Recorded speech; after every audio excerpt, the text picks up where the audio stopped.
I've been in this role for about 2 years now. And so just for a little bit here, I'm going to be talking about some of the threats and hazards that Brigham City has.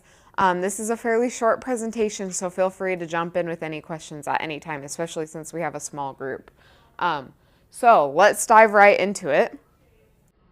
So kind of to define what are threats and hazards, it's important to know the difference first. So there's natural hazards and then there's man-made threats. So natural hazards is what you think, right? We've got that earthquake coming, we've got flooding, wildfires, other places they have tsunamis, typhoons. That's what we're talking about when we say natural hazards. However, on the other side of that, there's also man-made threats. Which are usually malicious. There's some intent for harm, right? We look at that when we see a lot of these terrorist incidents. You see mass shootings, etc. But for the sake of this presentation, we're probably going to focus more so on the natural hazards. So this photo here is actually of Box Elder Creek back in 2018 with the 2018 flooding from all the runoff. So we do have a little bit of flooding here within Brigham City that we deal with. We'll get more into that. So it's important to note, though, that while we're going to be focusing more on natural hazards, there is an element to play with the human factor, right? So it's almost the same idea of, that funny little saying, well, if a tree falls down in the forest and no one's around to hear it, did it actually make a sound? Same thing, right? If there's not human involvement, is the hazard truly a hazard? Does it affect anyone? Versus if you put a subdivision in a floodplain zone, well, then you have a problem, right? Or it was maybe a farmer's field before, it wasn't a huge issue, but now that you have development, you do have a big issue. So it's always important to note that sometimes these change. Sometimes our risk changes. So how we evaluate risk, whether we look at a certain hazard as worse or less, is we have to keep in mind two factors. It's the likelihood of that event occurring as well as the consequence of that event. So if we're putting it into a mathematical equation and we're looking at numbers, we take our likelihood as the percentage chance of that event happening. Let's just say in a given year what the percent chance of that event happening is. And then we multiply it, but what we would assume is monetary damage. Now we have to be careful sometimes when we're evaluating that, because then you get into, well, if it's something that can affect, mortality, how do you put a price tag on a life, etc. That being said, you do your best, So you put your monetary value with your percentage, and then you get this cool risk matrix, and that gives you an idea of which hazards you should be looking at and which you're most vulnerable to. So if you have something that is less likely to happen, and it really doesn't have that big of an impact on you, then that's pretty low, right? You have a low risk there. If you have something that's extremely likely to happen and that's really extremely going to have a big consequence, then your risk is high, correct? So we have to keep that in mind. Sometimes we have events, let's take flooding for example here. It's more likely to get flooding, especially along the users of Box Elder Creek, those homes, but the impact is going to be fairly low. So we kind of might put them in a more moderate area. And one other good thing to keep in consideration when we evaluate consequence is our vulnerability or our susceptibility to that harm or that threat. So if you think about the 3 little pigs in all their homes, right? If your house is made of straw and the big bad wolf comes and blows your house down, yeah, you're very vulnerable to that big bad wolf. But if your house is made of bricks, you're not that vulnerable, so the consequence isn't that high. So that's another thing to keep in mind when we are evaluating consequence. So are there any questions on how we evaluate risk when looking at natural hazards and threats? Okay, we'll go forward. This might be really short then. Okay, so obviously, what's your question? How do you calculate the percentage chance of an event occurring? So you look at the likelihood, so like I said, in a given year, right? So the percentage, so it depends on the hazard, right? So with, you need to look at outside sources, so you may need to look at the National Weather Service, NOAA, for things like flooding, your precipitation. You need to keep in factor whether it's an El Nino or El La Nina year. So you're looking at a lot of outside data to come up with those calculations, as well as that's if you're getting into the real specifics. But if you're keeping a general, you just keep the idea right. So we deal with spring flooding often, probably about half the time. So we're going to just call that 50% chance, and then you take your consequence, multiply it. So it depends on how in depth you're going. You can do very superficial or go into depth. Yes? Based on snowpack, what's the outlook for the correct issue? I'm going to get into that. Oh, okay. We'll get into that. Yes, no, that's a great... on the correct, so Oh, do you? Okay, great question. We will get into that. That wasn't your home on the page before, was it? Okay, perfect. David, did you have a question? you answered it. Oh, okay, perfect. All right, well, let's get into it, right? So, again, we're looking at high likelihood, high impact. Where does that sit on this matrix? What is Brigham City's more critical or moderate risks or hazards that we look at? So, obviously, right, we're looking at that earthquake. The entire Wasatch Front is looking at that earthquake. We know that we're going to have an earthquake at some point. Brigham City has the Wasatch Fault that comes through, and it's the Brigham City portion. So we all know driving through town where it is, right? We know we have the one along the mountainside, but then over by the high school where we have that dip in elevation, that's where we've got that other fault line, right? So we've got that small portion on the west side, but we have the main branch to the west side. And so, unfortunately for Box Elder County, we are the most overdue portion of the fault, of the entire Wasatch Fault. So, it's predicted by some analysts that we may have it a little bit worse here because there hasn't been that flexibility. We may feel more shaking. And then the other issue that we have with earthquakes is liquefaction, especially being right here next to the Great Salt Lake. We have high soil saturation. So once we get that shaking and that water content, especially in the groundwater, starts to come up, the soil in some areas is going to lose its structure, and we're going to see a lot of building collapse and other things in those areas. This is not my favorite map. There's a couple of different other maps, but this just gives you an idea that especially out west, we're dealing with that. We do have some, based on another model, a moderate amount between the fault lines. But yes, the majority of the liquefaction that we're looking at is going to be on the west side of town. Yes, David? My brother works a lot with liquefaction. He's a geotechnic engineer. Oh, cool. But the easy way to understand liquefaction is it basically is when all of the ground turns to quicksand, at least for a moment. And yeah. Then it stops, and the people are kind of stuck in where things were quicksandy, and then it stops being quicksand. Yeah, exactly. A really great visual is if you get like a bucket and you get your kids and you make a beach of sand on one side and you maybe have like a lake over here with water. Well, if you're going to shake that bucket and that water and that sand all come together, that sand loses all of its rigidity and its structure, right? And then you've got quicksand after that. So as far as structural damage, are you better off out there in that sediment, or out west? As far as structural damage to your home, are you better off out there in the flats than you are along the fault? No, you're probably actually better if you're up to code, right? And depending, we can't predict the future. None of us have the crystal ball. You're probably much better in town on the hill near the faults if you're up to code than you are out west, simply because here you're going to have the shaking, but hopefully you should have good ground that you're on. Whereas out here, you're going to have the shaking and you're going to crumble because the soil's gone. So, sorry, I'm getting a little wiggly this morning. Yes? Actually, some things float out. Yes, so you may wiggle down, you may topple over, you may go up. It's any direction that the soil so chooses that day, yeah. But you'll lose all that integrity of the ground beneath you, whereas you might at least have that up towards the faults. Does that kind of answer your question? Yes, thank you. Another quick question. On that fault line by the high school, yes. Do you have a detailed map of how far north that goes, what the extent of that fault line is? It goes into this neighborhood up here. If I had an interactive, I would show you. So it goes, so you have 600 north where the Box Elder Creek is, right? I believe it extends past just a little bit. We were driving around in a neighborhood, and so there's homes right on top of the fault. Yeah, and it runs right, as near as I can determine, from and I haven't looked into it for years, but it runs right down Fifth West, Mhm. north of the high school, kind of on a diagonal across Fifth West.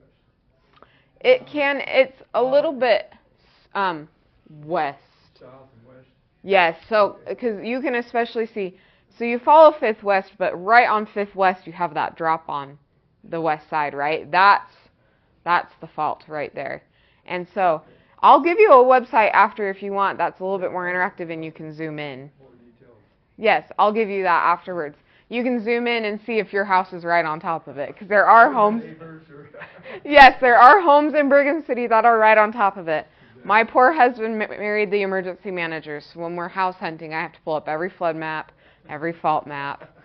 So, yes, I can give you more details on that. So, that's the big critical one, right? Because if we're looking at likelihood and consequence, we know that the likelihood, and it's not going to be the same as maybe our routine flooding issues, but we know that an earthquake is coming, so it's somewhat high, but then we also know that once the earthquake comes, that consequence is going to be high.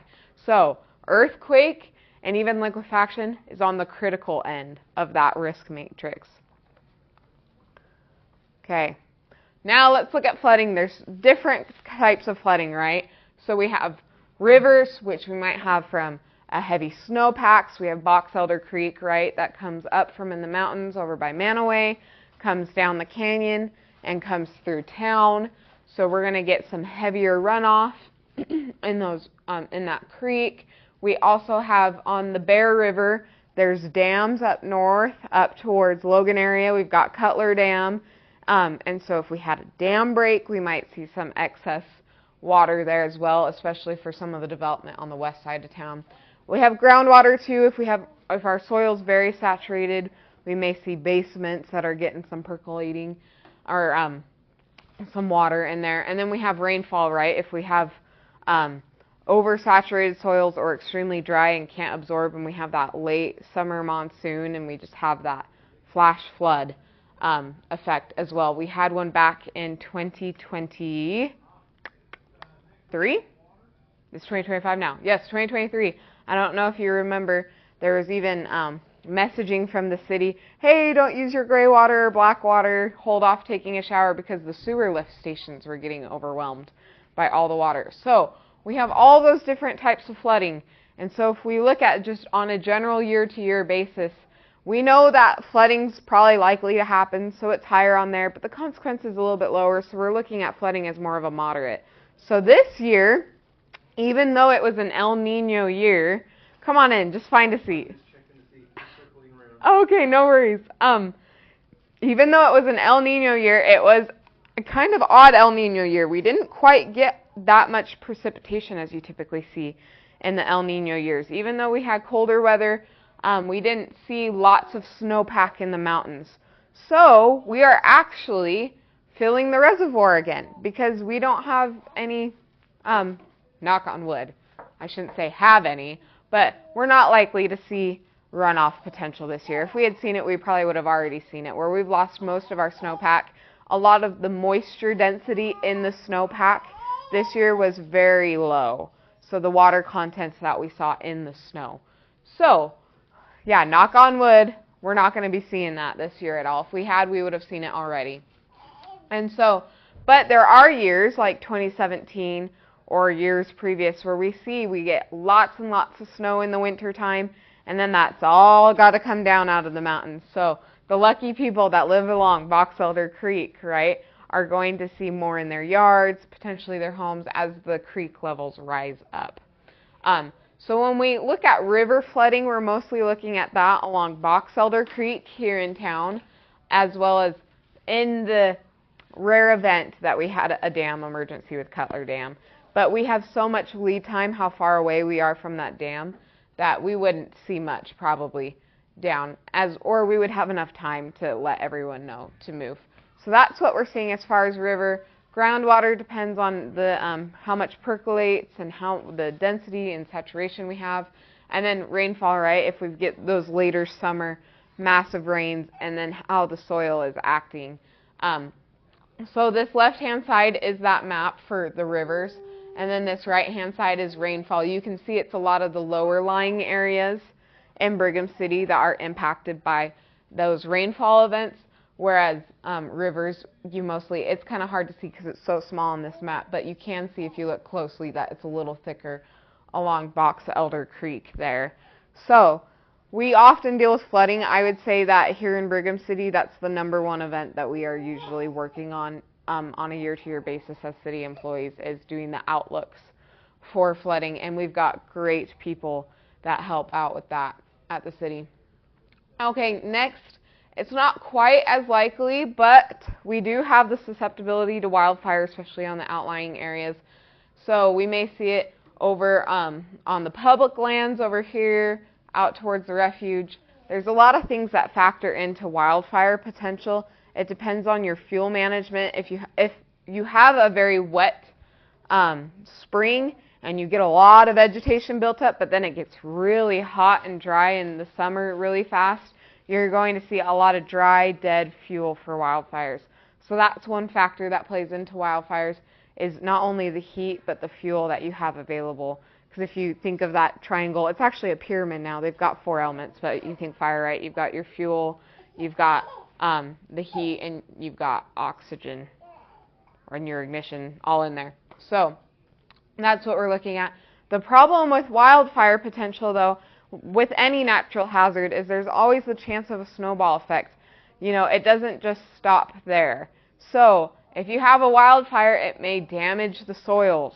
So then not only are you going to have trouble building vegetation back up, but because the soils are damaged, you might have increased risk of landslides, especially here along the mountains because of the disruption. Or you might have more flooding because of the damage in the soil. It may run more loosely.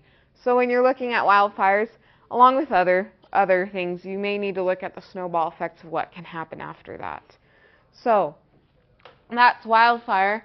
And then last but not least, we've got severe weather. I believe it was it the 80s that Brigham City had a very extreme severe weather event where it knocked out power for a few days to the entire city. So that's what we're looking at mostly of severe weather, is you may have to shelter in place in your homes, right? Not only will the roads, especially with all the crazy Utah drivers, you're not going to want to get out there, but you may be dealing with utilities. Your power and utility may be out. You might not. And especially, right, if you think about everything that we run on electricity these days, your water might have you might have a water pump run off of electricity, so you may be out of water and other things. Depending, damaged and unsafe infrastructure and unsafe conditions for travel. But we can see severe weather in all sorts of forms, right? I've been talking more so to the blizzard side of it, wintertime storms. But we see a lot of microbursts from time to time. So we just had one last year, you know, where there was a couple of shattered windows, knocked over trees. So we may see that, high winds, as well as the #1 deadliest natural hazard is actually extreme heat. It's not the hurricanes back east. It's not earthquakes. The #1 hazard, the deadliest hazard, is extreme heat. So if we don't have the proper condition or proper amenities to deal with those conditions, that could be very life critical. So we also see severe weather. That's probably more moderate, right, depending on our chances for that year. So those are some of the hazards that we see in Brigham City that are the more likely. So what do we do, right? It's good to have all this knowledge, but we need to have the takeaway. What do we do with all of this knowledge? So as individuals and families, there's lots of things you can do. You can fortify your homes, make sure that you have energy backups should your utilities or your power be knocked out. Ensure the land layout and building construction, right? You don't want to be the little piggy with the house made of straw. You want the one that's going to stand the test of time, as well as if you are in one of those wildfire areas, there's lots that you can do. Setting at least like a 5-foot perimeter without trees or vegetation or anything, so you have that barrier from your home. If you're on the creek, right, making sure that the grade on your yard is good, that the levees won't fail. And as well as, like, if we're looking at earthquakes, making sure you're wise with your furniture placement, that you're not going to be somewhere where everything's going to be toppling down on you, that things are nailed into the wall. Having a family plan, should things turn for the worse, right? Make sure that you have a way to communicate with your family, have evacuation points set, have out-of-state contacts, have ways that your family can reunify should need be. as well as having a 96-hour kit and food storage on hand should you need to tap into that. Another great way is always insurance, right? I can't control Mother Nature, but we can have insurance for when we do have to deal with flood damage or wildfire damage, earthquake damage, etc. So that's what you can do as an individual and family. So I want to give you an idea of what we do at the city to help with all of this, right? We do a lot of fuel and debris management. We go and clean out Box Elder Creek every year so that we don't have the debris dams that come to help with the flooding potential so that we're not dealing with that. We do a lot of fuel management for wildfires. We do a lot of grazing and mowing to try to pull that fuel down to lower our risk and lower the likelihood of a wildfire breaking out. We obviously have building codes and zoning, right? We don't want to build right straight into the water, but we want to have good areas where we're building, as well as building codes for those earthquakes and such. We are part of the National Flood Plain Insurance Program, which allows more affordable insurance rates within the city. We are compliant with that. We have a great floodplain administrator that deals with that. Part of my job is helping prepare our workforce to respond to an incident, especially if we have these bigger incidents, helping everyone know how they can coordinate and play a role into that so that we can have an effective response to help repair a lot of that public infrastructure. So I hope you know that the city's responsibility isn't to come get the tree out of your yard, but our responsibility is to get the tree out of the street or get the power lines back up. So while there's an individual responsibility, we have extremely hard-working personnel that get out there to help make sure that all the public infrastructure is ready to go. And then also keeping good relationships with our external partners, right? If we're going to deal with something big, we need to involve everyone. We need to have a whole community response. So it's important to keep in mind those people, as well as involve those people in ways that they can help that maybe we can't, but involve everyone's area of expertise. So keeping nonprofit, private, and government partners close at hand to help at any time. So with that, I hope that that's a good little synopsis of what some of the hazards that we deal with here in Brigham City and how we look at risk is better understood, exactly what we're looking at and then what we can do. So with that, does anyone have any questions to finish off? Yes. Yes, Don. Okay. My comment just has to do with electric power. Yes. Electric power is a side effect for many of those things too, particularly wildfires. If you have wildfires outside of the city, nothing happen in the city, but you don't have power anymore. Yes. And so I see more options these days with batteries and battery packs and solar power and things like that. I think it's important for people to think about those options as well. Yeah. Because if you have to go without power very long because of something that didn't even happen in the city, could you have helped with that? You know, what could you do now to prepare for that? So I think that's a really good point. That's a thought that bothers me a lot. It's true, because if we look at the power companies, right, we got to think of mitigation. They don't want to be responsible for starting something either. So there's oftentimes, if we see, for example, a large microburst is going to be forecasted, we're going to have extremely high winds, power companies will sometimes shut off their lines because they don't want the risk of starting a wildfire should they get blown down or something else. So there are times, exactly like you're saying, we may not actually see the wildfire, but to prevent the wildfire, they're going to shut off the lines and then we're going to be without power. And so it's so important to have those backups, because think about everything in our lives that are dependent, right? Whether you have a CPAP machine, your refrigeration, again, like if you might not have water, if you are dealing with a pump that's electric. So that's a really good point. Thanks, Don.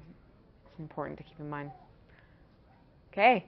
With that, we'll wrap this up. Thank you guys for attending, and hopefully that this was a little informational for you guys. So.